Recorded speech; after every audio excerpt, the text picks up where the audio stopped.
tak boleh hati pada satu yang orang Jepun sampai terlopong tengok ustaz azan kan. Yang Jepun Tengah tu berlaku di Masjid Negeri Selangor ni lah. Pada ketika itu dia nak dengar azan tu, jadi saya pun melaungkan azan bagi satu contoh. Saya pun tak sangka lah dia dengar macam tu kan. Jadi saya anggap itu sebagai satu titik tolak untuk terbuka hati dia untuk terima Islam. Dia kagum pada alunan tu ke pada orangnya? Pada alunan tu lah. Kalau tengok orangnya biasa je kan. Tempat dia lagi ramai yang kacak-kacak kan. Putaran suara kita tu pada ketika itu kan. Jadi dia mungkin satu benda yang baru pada dia. Yang pelik pada dia kan.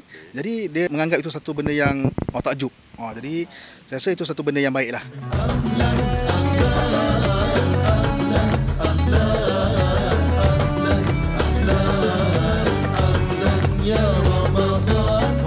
Bilal saya tak langsung baca azan. Azan secara tak langsung menyanyi. Jadi menyanyi tak haram dalam Islam. Bagi pandangan sikit mengenai seni atau menyanyi dalam Islam. Menyanyi dan juga kesenian dalam Islam, ia juga sebahagian daripada Islam itu sendiri. Islam tak pernah menghalang satu benda yang baik, yang sesuai dengan aturan kehidupan satu bangsa. Jadi Islam ni sangat sesuai lah. Jadi sangat toleransi. Yang penting bila kita melakukan suatu perkara, terutama dalam menyanyi, kita tak melanggar syariat dan kita tahu batas-batasnya dan tidak menyebabkan kita ini jadi orang yang hanyut dan jadi orang yang sia-sia. Jadi kalau ada berlaku sia-sia, itulah yang dilarang oleh Islam.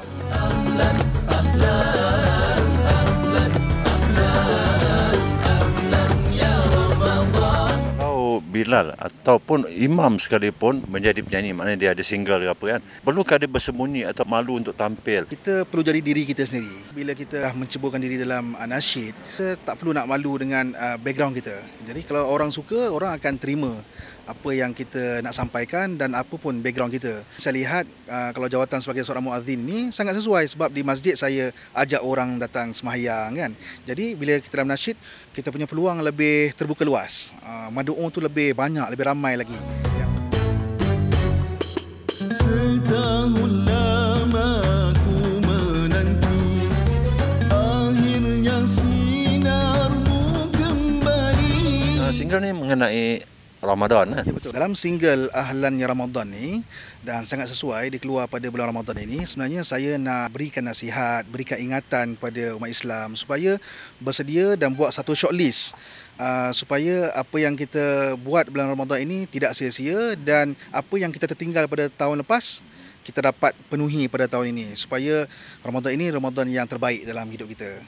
Itulah yang saya simpulkan. Contoh ada bab sedekah, baca Quran. Jadi itu yang diterapkan dalam lagu itu. Ramadan bulan yang tiada tandingan, dihiasi dengan Lailatul Qadar. Terima kasih Ustaz kerana buat lagu Ramadan, sebab lagu Ramadan terlalu kurang, lagu hari raya banyak daripada zaman kecil, dam-dam-dum lah apa semua sampai ke sekarang ni kan. Lagu Ramadan adalah kurang dan kalau ada pun asyik lagu radio, segmen lagu tu sampai jadi boring. Jadi Ustaz tampil dengan Ramadan yang lain, yang baru. Selepas ni akan terus buat satu aktiviti setiap tahunan ke atau ini saja satu cukuplah cek makan kot? Penglibatan saya dalam nasyid ini bukan setakat ini saja dan saya anggap ini sebagai satu permulaan untuk saya terus berkarya lagi, terus lagi menulis lagu-lagu yang sesuai, yang boleh menarik audien, yang boleh memberikan nasihat kepada orang ramai, insya-Allah. Siapa saja boleh bawa lagu Ramadan, menulis tentang Ramadan, siapa saja. Janji tak perlulah kita tengok mesti ustaz baru nak buat lagu Ramadan kan. Jadi sesiapa saja boleh buat lagu Ramadan, boleh memberikan nasihat kepada orang lain. Janji nasihat tu tepat, sesuai dengan agama dan boleh diterima oleh masyarakat dan sesuai dengan masyarakat yang menerima dia.